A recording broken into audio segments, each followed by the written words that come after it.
Hello friend, তো আজকে আমি আছি স্কুলে একটু বসেছিলাম ফ্রেন্ডদের সাথে। খুব খিদে পেয়ে গিয়েছিল, তো সামনে দেখছি পরোটা করছে, তো অর্ডার দিয়ে দিলাম 2টো করে পরোটা আর ছোলার ডাল। তো খুব সুন্দর বানিয়েছিল। তো দেখো আমি কথা বলছি।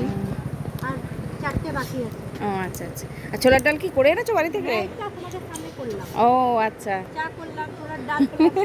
এই যেগুলো হয়ে গেছে দিয়ে যাবে, তো আমরা বসলাম, বসে ওই যে উনি আসছেন, রেডি করেছেন, রেডি করে আমাদেরকে দিয়ে যাচ্ছে। আমরা রাস্তা ধারেই বসে আছি।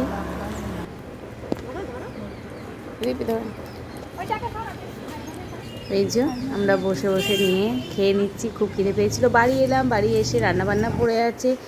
তো আজকে হাজব্যান্ড বলেছিল যে বটবটির বাটা খাবে, তো আমি জানি না, রেসিপিটা একজনের কাছে শুনেছিলাম। তো রসুন দিয়ে আর বটবটিগুলো হালকা ভাপিয়ে নিয়েছিলাম নুন দিয়ে। তো রসুন ছাড়িয়ে ওটাকে বেটে নিলাম ভালো করে।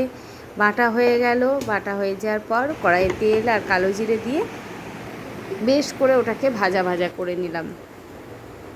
বেশ শুকনো করেই বেটেছিলাম, তারপরও দেখলাম অনেকটা জল রয়েছে। কালো জিরে ফোড়ন দিয়ে আর কাঁচা লঙ্কাটা ওর সাথেই বেটে নিয়েছি। তো একটু নুন দিয়ে দিলাম স্বাদ মতো। তো দেখো শুকনো শুকনো করে, একদম শুকনো করে ভাজা ভাজা করে নিয়েছি। তো বটবটি বাটা এই ফার্স্ট টাইম আজকে টেস্ট করব, সেই জন্য অল্প করে করেছি, যে যদি খারাপ হয় জিনিসটা খেতে, ওটা তো ফেলে দিতে হবে। তো সেই জন্য খুব কম করে করেছি, যে দেখা যায়। কি আর লিখেছিস মেয়ের হাতময় দুষ্টুমি। পেন দিয়ে? আমি লিখেছি, দেখি দেখি মা তুমি কি রান্না করেছো? মা তুমি মারবে না তো?